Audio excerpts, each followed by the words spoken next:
What's up, Jet Setters? John Cristani here. Now, I want to introduce you to one of the top podcasters in the world, consistently top 10, Ryan Riddle. And am I pronouncing that right? Close, Niddel. Niddel, Yeah. Niddel, okay. And we're going to be talking about how to grow a massive audience, as well as also just you're working on a coaching platform to help people figure out. I mean, what is the goal? What is the big goal of it for people? So the goal is, let's take you and I for instance. Right, we all have a pathway. We have a map in our brain. Right, we think the same way we think. We've experienced the same things we've experienced. But inherently, there's something inside of us that knows we want more. But most of us don't know how it's really possible. Of course, that's 100%. So myself and a couple guys from inside of the neuroplasticity research department of Johns Hopkins and a couple of psychologists and psychiatrists from Harvard have developed this. What is neuroplasticity? Neuroplasticity is essentially you have neural pathways in your brain, right? Okay. We can talk, I call them trauma troughs for the lack of a better term. And so we've all experienced things, right? Like let's say you had to put your dog down as a child, he got old and you had to bury him, right? That creates something inside of us that is a memory. And that memory, most of us were never really taught how to process an efficient usage of instances in our life, right? There's things that go on and most of us were never explained, right? You learn how to read, write, but nothing with emotions, especially as men specifically, right? Like you don't show emotions, you don't show vulnerability. And so what happens is that memory gets stored, and human beings are consistently working towards efficiency, right? Like homeostasis in most creatures, the ability to come to a sum-zero center. Yeah. It's something that's present within 72 hours for most of us. And so I bring that up because let's say, again, you lose something of value to you right now. Maybe it's not a living being, maybe it's your cell phone. Sure. Right? But it's valuable to you. Your brain is pre-wired to automatically take that and push it right back to the same part of your brain that processed the memory of your dog died. So great, right? That's the neural pathway. Neuroplasticity is now the study that you can move those pathways. They don't have to be ingrained in you forever. You can do things to remold your brain and figure out how to make it, essentially operate more efficiently, more effectively. And that's what's been very interesting. This test that I have, it's life optimization test is what it's called right now. It gives us an ability to see literally the pathways in which your brain work and then give you an actionable plan to maneuver those into something that you want to serve you, right? Like what's important to me from where I'm at in my life might not be the same that's important to you. It might be, but it might not be, And so the biggest thing to do is understand how each of our brains work and then create a path of training modules and things that can help you benefit your life based off your individual results. It's not a one size fits all. We've had, just over 1,500 people take the test so far. There has not been 2 people with the exact same results. So we all are truly unique and individual based off how our brains work, but we've all had our own unique experiences, right? There's reasons our brains work the way they do. Now, I mean, this is obviously a huge concept, and as we're both considered educators in some sort of sense, or teachers. I mean, you reach hundreds of thousands, millions upon millions of people, and same thing with I think we're all kind of battling with this issue is how do we, we've obviously gotten some level of success in our life, and we're thinking, okay, how do I pay it forward? How do I pass this knowledge along to others? And I think we're both doing it, but you're looking at it as how do I get into how the brain. I mean, you're doing well. You're doing reasonably well as an entrepreneur, as an influencer by any standard. What pushed you to? I'm guessing this take a lot of time and effort. What pushed you to make this leap to okay, you're doing well, and now, but you're gonna try to create this I don't even know what to call it, assessment to. I mean, that's huge if you can actually get it work. And I don't know all the research behind it, but of course, that's a huge project. That's a huge, that's a multi-year thing. You could be making a lot more money. You could spend that time partying, vacationing, making more money. Why? Why are you doing this thing to help all? Yeah. So I'll say a lot of it's a season of my life, right? I've been through the big swings of success, right? The six-figure months pretty consistently, the businesses that go from conception to scale to exit, those have been things that I've been very fortunate to experience. And I did all the partying. I did the multiple cars, the houses, right? Like, we can dive as deep into that as you want to. Like, sure. $100,000 nights in New York City were almost commonplace. Right? 100,000. Oh, yeah, sure. Yeah, right. I mean, some pretty wild stuff back then. And admittedly, then on the backside, I ended up losing everything. Right. I started another business, a high-risk merchant processing business. Oh, nice. That's a good way to lose money. Yeah, it was great until it wasn't. Right. I look back after 12 months and. Not only to operate the business for those 12 months, but also that $370,000 took me to write a check to shut down the business. Oh, jeez. It's like all of a sudden all the money that I thought I had sitting around, I no longer had. Yeah. Went through truck repossessions and really went through, like my life went from top of the mountain to bottom very, very quickly. Interesting. And on the backside of rebuild and had some more successes and have realized right now that as long as I have my carnal needs met, right? And we all have what we can dictate those are, food, shelter, travel. You said car only? Carnal. Like carnal. Okay, yeah. Things. Food, shelter, whatever, There's this like a famous psychologist named Maslow. It's Maslow's hierarchy, right? The base level of Maslow's hierarchy of needs. As long as I have those met for what means importance to me, how can I make a bigger impact? But it's twofold, right? Because I've spent enough money on personal development. I've spent enough money on coaches and mentors and things. I mean, hundreds and hundreds of thousands of dollars because I was a guy that was lying, that was cheating. Like I had multiple girlfriends, failed businesses, ample, used steroids consistently for 10 or 15 years. Like had a bunch of stuff. I started taking stock of my life. I was like, I don't feel good, right? Like money is not making me feel good at all, right? And it's not that the lack of money would make one feel good either.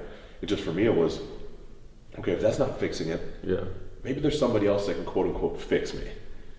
And through that entire process, realized I didn't need fixed, right? I just needed a little tune-up, right? Who I was as a person and what was inside, although it was in this shell and shroud of, muscles and 4 or 5 individual girlfriends at a time and like really crazy stuff, right? Like, and we can dive. So bad for you. No, well, they all thought they were my one and only, right? There's a distinct memory I have that I came home from a business trip and pulled into my neighborhood, and as I'm pulling in, there's 4 women bickering on the front yard. Are you kidding me? This is like a movie. I'm like, what is this? And I park and I'm like, I know all these 4 women.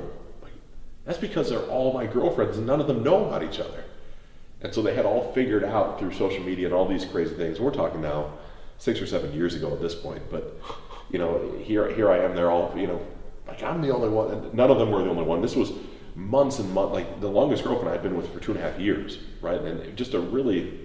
Okay, you have to finish this story. What happened? What happened next? So they all wanted to know why. They want to know the hows.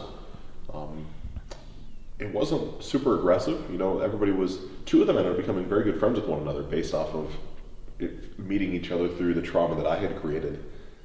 One of them ended up sticking around, right, and wanted to rekindle things. I had the story running in the background, and again, we can dive really deep into this. At 17, I moved out on my own. My mother was dating a guy that was a pretty bad alcoholic and used to come home and try to fight me. And I was my height. I'm 6'2", and I was about 165 pounds. Like very very skinny guy. And that created between that and when my father and mother were married. My father was a very hard worker, but was very strict, probably even a little aggressive. Right? I would say there's multiple times where he took some of his aggression out on the way his life was on me as a physical person. And so I looked at those 2 things together and moved out and moved on my own. I had this thing where I never want to be alone, right? Like I know this now in my 34-year-old body. I had a fear of being alone, and I had a fear of conflict. So that's a perfect recipe for it. Although I knew if you and I were dating, look, there's nothing wrong with us, right? As a relationship, this is working. It's just not working as well as I know it could. And it's not because I haven't tried. It's just we're not really compatible. So instead of sitting down with you and saying, I appreciate this, but this isn't going to work, I would just leave myself open to a new opportunity. And when the new opportunity came in, I grabbed that one and I'd wait and see if it was better because I didn't want to be without. And then all of a sudden, well, that wasn't too bad, but now I don't want to break up with either one because neither one were perfect, but they had the pieces and parts that the other ones have. And this just kept going on. Like this was my entire 20s was just, I'd like to say it's debauchery, right? Because you think the one-night stands, you think all the things. Lots of girls, lots of money. Yeah, but it was much more like I was very slow to jump into bed with these women. It wasn't a thing of like, oh, I got to close them and which I think is a story that so many of us have in the background, like that makes us more of a man. For me, it was I wanted that intimate relationship. Like I wanted to find the one person to make me feel centered and happy, and I kept searching for it everywhere else. The only place it could ever really be found was here. Interesting. But I didn't know that at that point. Like my perception didn't show that to me. It wasn't until I started really figuring out these pieces and parts, which that started to come with, old habits die hard, and I certainly was not a quick learner. Oddly enough, I would call myself intelligent, but not when it comes to women. So all these things happened, I'll say 6 or 7 years ago now. I'm down to the one woman that stuck around. How'd they all end up on the lawn together at the same time?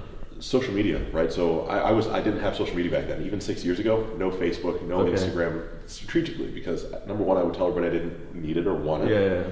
And two, it was because I knew I would get caught, right? Because everybody wants to post pictures of Oh, their boyfriends. interesting. Okay. Yeah. Tag you. I'm like, I don't need it. It's a college thing. I'm too busy for this, all this stuff. You said you were busy, and I see you out and... And so I'll say the main girlfriend, the one I've been with for the longest, saw a image that was posted from another girlfriend where I was skiing with her. Like they somehow had a friend in common, and all of a sudden it pops up on her feed.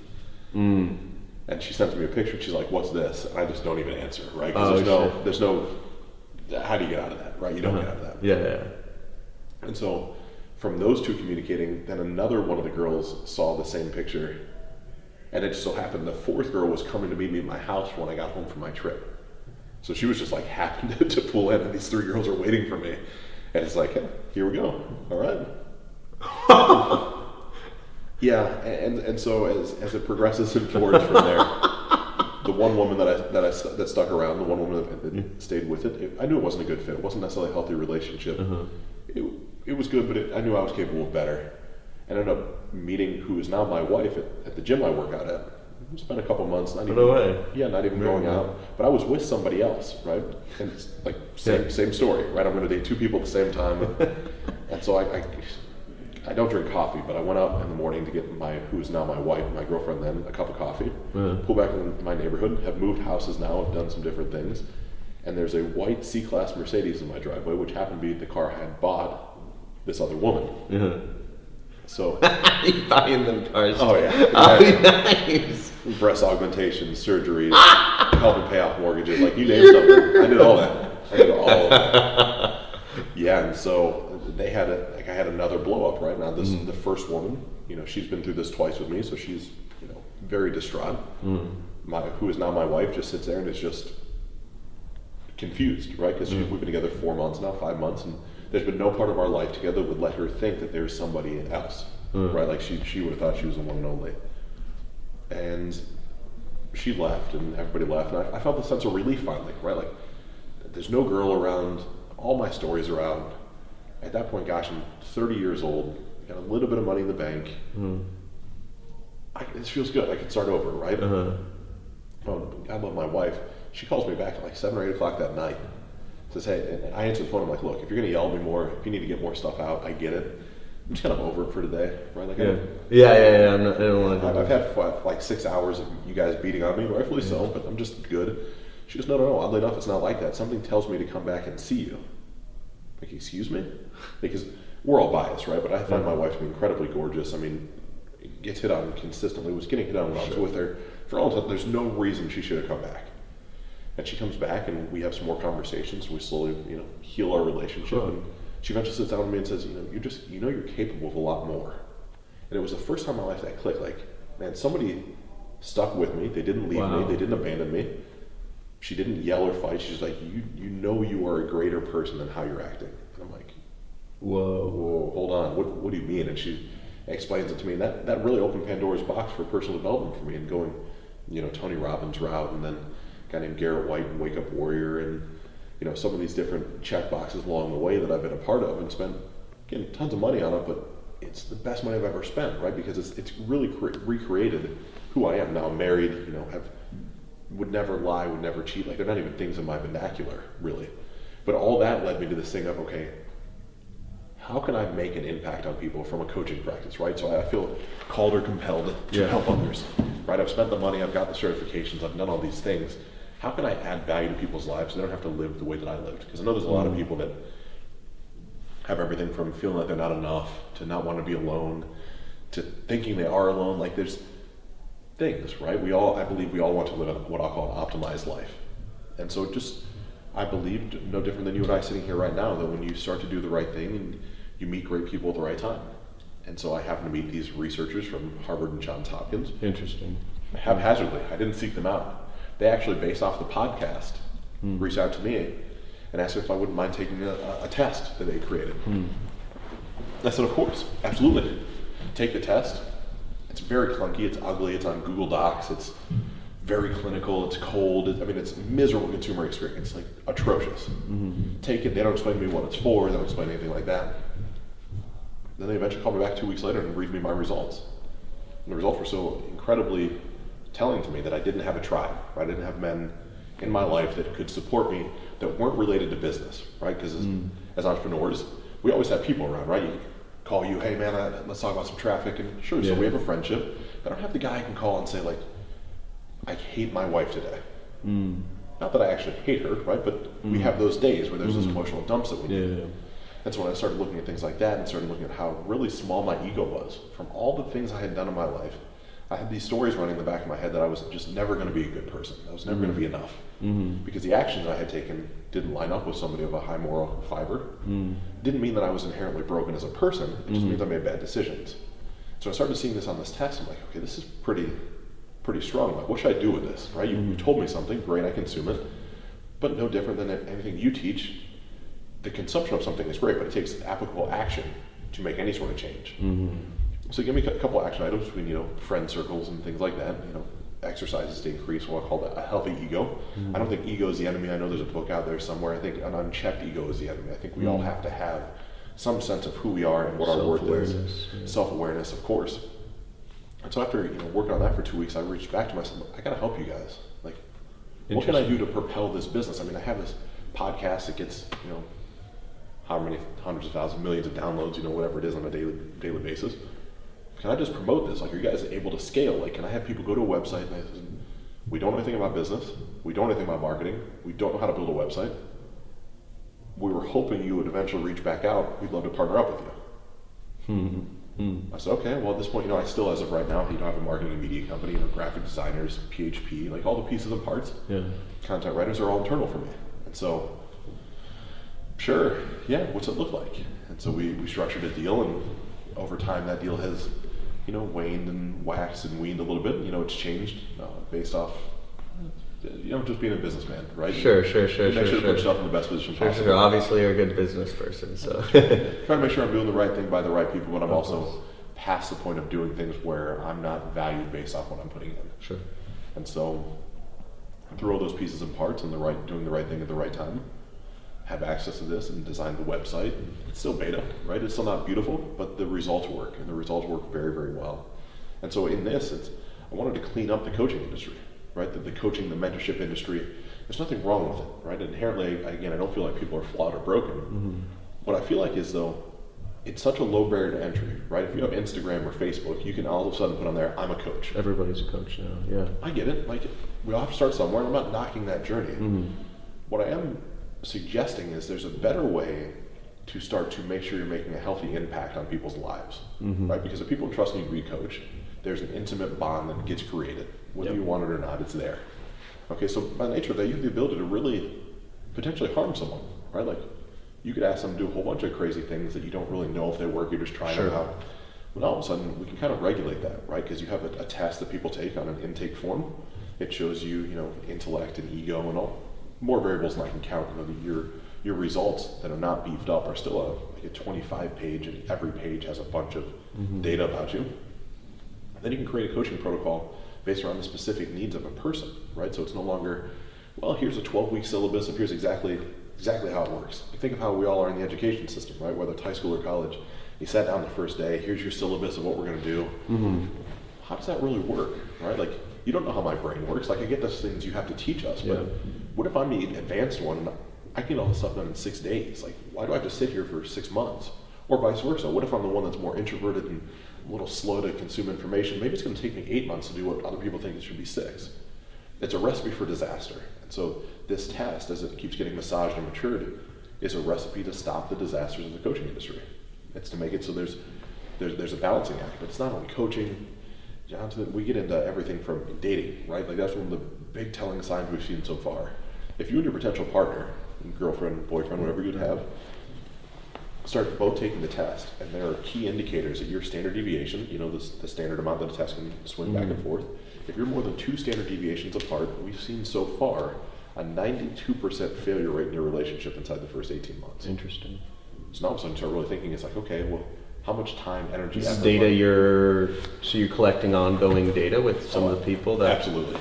Interesting. Absolutely. So it's the same thing as it comes to hiring and firing practices. How many questions is the test, and how often do you follow up with these people? So right now tests are 580 questions. It's nothing you're going to get done in 30 minutes, Yeah. right? Like this is not some sort of figure out what Disney princess you are on Facebook. How long does it take? Depending, I'd like to tell people to have an hour and a half to 2 hours set aside for it. You don't have to take it directly through. You can come back and revisit it a few times. And how often do you follow up with everyone to kind of see where? So as far as the clinical yeah. studies with the dating people, like we've got groups of people. Oh, so you've been doing clinic? Okay, interesting. Yeah. Those are like, that's not the Google Doc thing. That's a more intensive, Yes. As far as for my clients, they get followed up with consistently, right? Yeah. So I'm seeing the test, and I have them retake the test every, really give or take 6 weeks for the first 6 months. Again, and we can keep monitoring. Like, okay, like this changed. Like this is like here's who you were.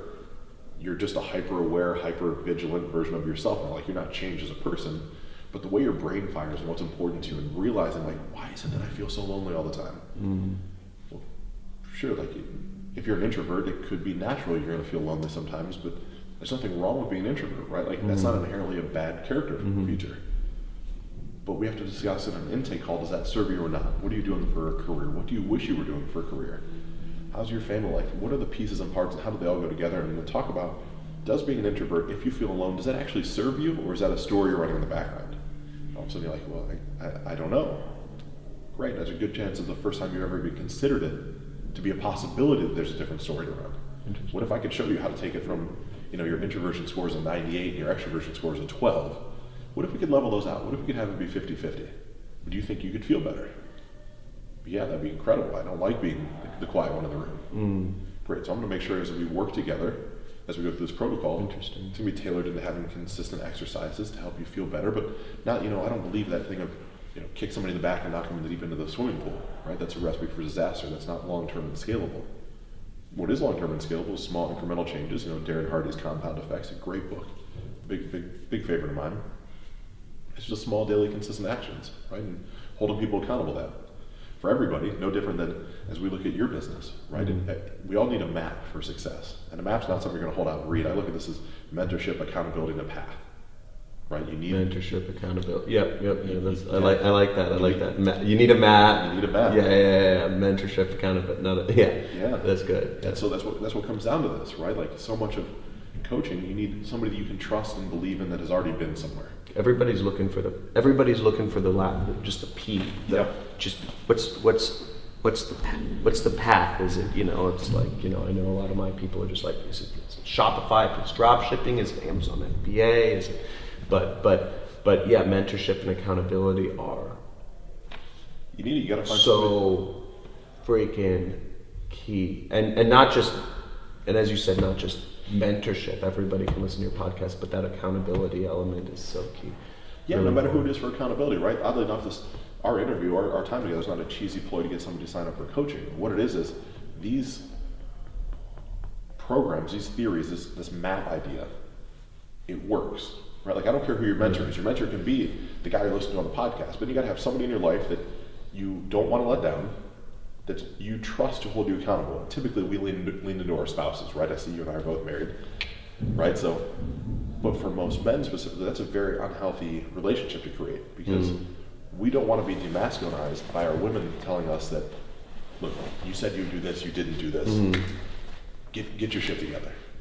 That doesn't work. We need someone in our peer group that we don't want to let down, that we commit, that's not going to judge us, right? And that's where it gets really tough for most of us, right? Like none of us want to show that vulnerability. None of us want to say to our friends, look, I'm going on this program. I realize I don't like the way I'm living. I want to live this other way. I have a path to get there. Can you hold me accountable? Because it would make you, in the male sense, feel like you're less than, right? Like you're weak. Why do you need this? Because we all do, right? Like There's just some of us that have succumbed to the fact that being vulnerable is not a weakness, it's a strength. And so for me to say to my coach or mentor or the guys I'm working with currently, like it's the other thing, you get into this world no different than yourself. You have to have consistent ongoing education, right? Like if you just stay stagnant and there's no external stimulus, like you're not growing, and by that you're not growing and everybody else is, you're almost retreating. Yep. Right? So it's having the ongoing coaching and mentorship to hold me accountable, right? There's things I want to achieve that I need the mentorship of someone that has grown and scaled into a $100 million business, right? I haven't seen that before. 40, 50 million I've been, but I haven't been to 100 million. Well, why try to wing that? Like, why would I guess how to get there? Like, why makes no sense. Pay the guy what he's worth. It's going to teach me a new skill set to get me to that level that I want to be at. It's a no-brainer to me. Yeah. But it takes time to get to that thought process, right? Like that. If you would ask me that 5 years ago, I was not in a place mentally where I'd be like, oh yeah, I'm in. I'll pay for that. Like, no, I'm not. I got this. I'll figure it out myself.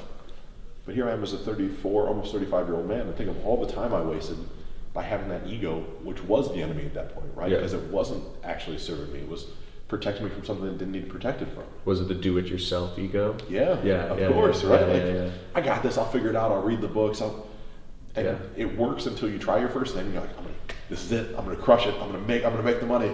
And then it falls flat on its face, and it all burns down. Like, oh, it's such a good concept. Merchant process. Oh shit, I didn't have the legal, the fat. Oh shit, I didn't look at those things. Yeah. I know.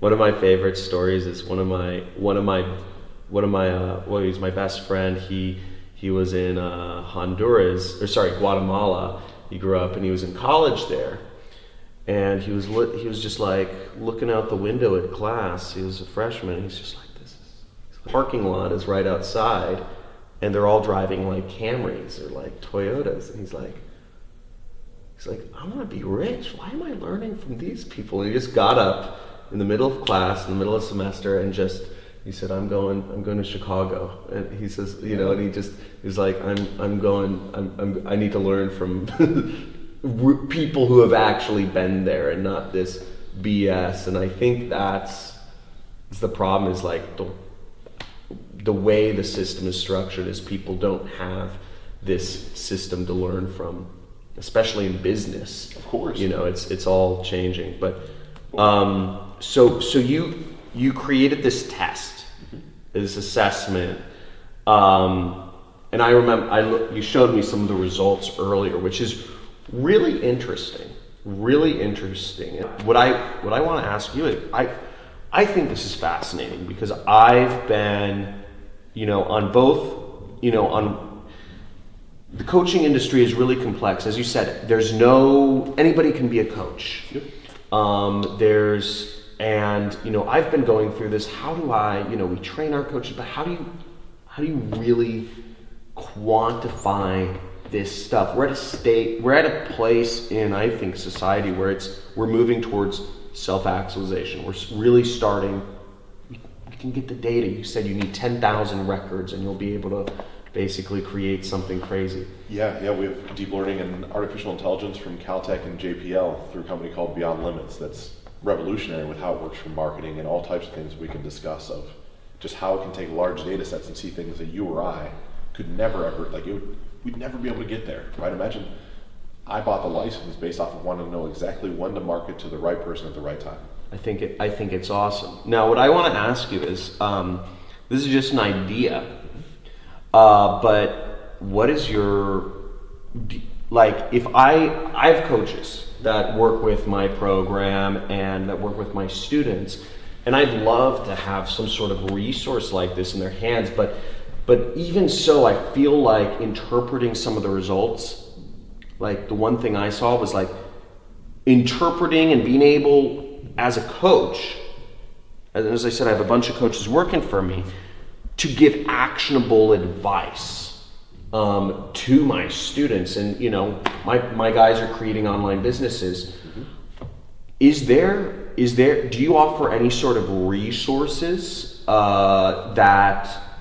that show them how to interpret results, or would you be willing to do a recorded call at some point with my coaches to help them interpret results if I require all my students to go through it? Because I think that's, because I think that's the barrier to entry here, but I'm not sure what your thought is on that, or if you've already thought this through. I mean, obviously. Yeah, we're working on building out right now what I'll call a certification program, right? Exactly where I think the opportunity is, but yes, go on. Because I want to make sure that, I think that's smart. To whom much is given, much is expected. Yeah. Right, and when you're given I will shift the term map for a second. Actually, we'll talk about a physical map you're holding in your hand. Okay. If you have a map of the United States, it's not inherently good or bad, right? It's just a map. Mm-hmm. You're just looking at a piece of paper. Yeah. But if you wanted to conquer, we're in Texas. If you wanted to figure out how to, really own Texas, you could use a map to set up, military forces. You could get Texas to, leave the Union essentially. I mean, maybe not everybody has guns here, but whatever it would be. That would be a bad. I think they might even want to anyway, right. So you wouldn't have to convince America to kick them out. Right. but go on. Yeah. So that we could say the map in that aspect is bad. Yeah. But for me, living in Columbus, Ohio, if I want to drive my family to Orlando, Florida to go to Disney, the map is great. Like, it's the best thing I could ever have. Uh-huh. Well, same thing comes true as we have the map of how your mind works, right? If I'm unscrupulous, if I don't know all the clinical research, if I don't understand all the terms behind it and how to make meaningful, impactful changes based off of true psychological tests and evaluations, then I just have the ability to really mess with somebody. So our vetting process for seeing how someone becomes a certified in this methodology, it's figuring out how to make sure it doesn't get in the wrong hands, right? Because if I know there's a term called sadism, right? And that's our ability to hurt ourselves or hurt others. Mm-hmm. If your sadism score is high and I see that, but you don't understand what that term is and you just trust in me, and I've had a bad day and I want to mess with you, I'm going to encourage you to find more conflict in your life.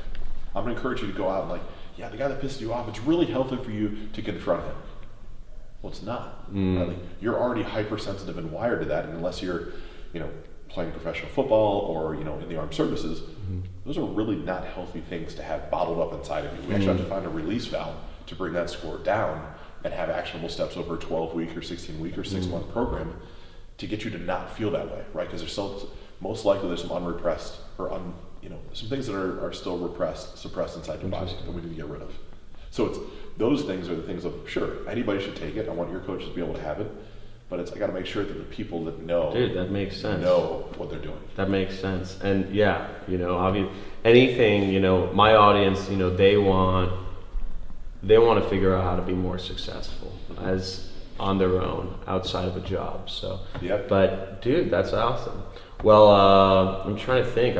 We probably went longer than usual, but dude, I think it's fascinating, and I think what you're doing is so awesome, and I like how you're solving for a big problem, and I'm really interested to see where everything goes. So, thanks for watching. I'm putting a link down to this assessment that you can take down below. It's really interesting. Check it out if you have the time, and if you're at that point in life where you believe you can use some of that extra direction or just self-awareness that it brings. And I actually think self-awareness is one of the sexiest traits. But by far. Yeah, by far. Women love it. But yeah, thank you so much for being on here. I'm gonna link to your podcast and stuff. And excellent. Anything you want to leave people with? Really, I think the biggest thing that runs in the background is you're not alone. Right? Like, that's, I think, when I poll the 1,500 people that have taken the test so far, everybody at some point feels like they're alone. And whether you're alone in your struggle, whether you think you don't have a voice, whether lump all that stuff together, that you find someone you can just speak to, right? Find a mentor, find somebody that will prove to you there's a path so that you know you're not alone, right?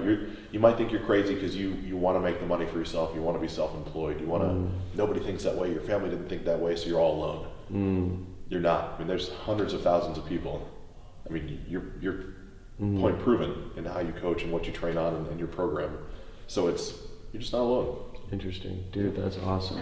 Thank you so much, Thanks, man. my friend. Yeah, awesome. Appreciate it. Hey, thanks for watching the video. And if you enjoyed this and you want to see more, make sure you subscribe, hit that notification bell, or comment. And if you'd like to actually learn how it is I run my internet business and make piles of money like this, make sure you click the link below in the description or in the first comment, and I will show you. Peace.